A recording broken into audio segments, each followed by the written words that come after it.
নমস্কার বন্ধুরা, সবাই কেমন আছেন? আশা করি সবাই ভালো আছেন।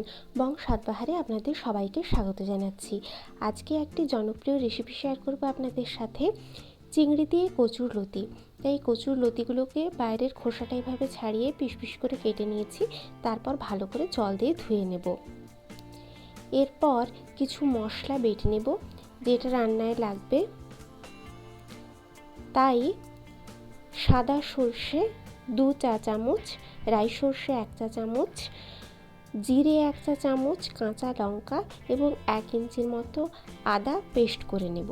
এরপর কড়াইতে সামান্য জল দিয়ে পরিমাণ মতো লবণ আর তেঁতুলের পাল্প অল্প দিয়েছি। এরপর কেটে রাখা কচুর লতিগুলো দিয়ে দিচ্ছি। এটা সেদ্ধ করতে দেব 5 মিনিটের মতো মিডিয়াম ফ্লেমে। তারপর দেখে নিচ্ছি সেদ্ধ হয়ে গেছে কিনা। এরপর এটা নামিয়ে নেব। আর চিংড়ি মাছগুলো ভেজে নিচ্ছি সামান্য লবণ এবং হলুদ দিয়ে।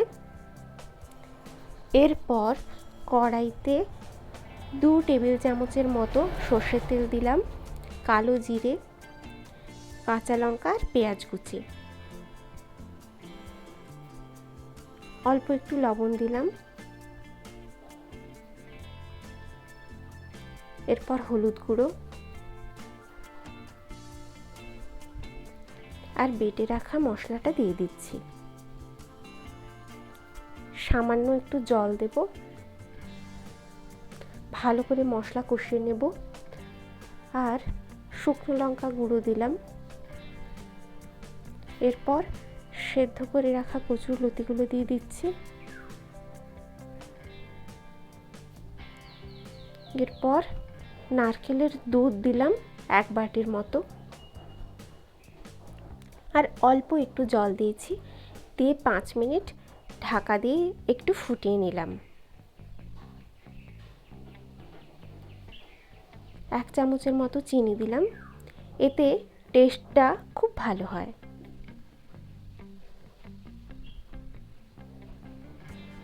এরপর চিংড়ি মাছগুলো দিয়ে দিচ্ছি।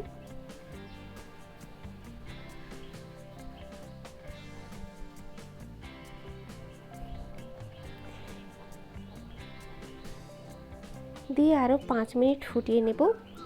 জলটা একটু শুকনো শুকনো হয়ে এলে তারপরে আমাদের কচুর লতি চিংড়ি একদম রেডি গরম গরম ভাতে সার্ভ করার জন্য। এটা খেতে ভীষণ ভালো হয়।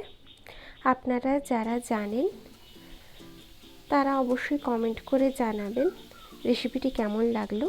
আর যারা জানেন না তারা একবার ট্রাই করে বলবেন যে রেসিপিটি আপনাদের কেমন লেগেছে।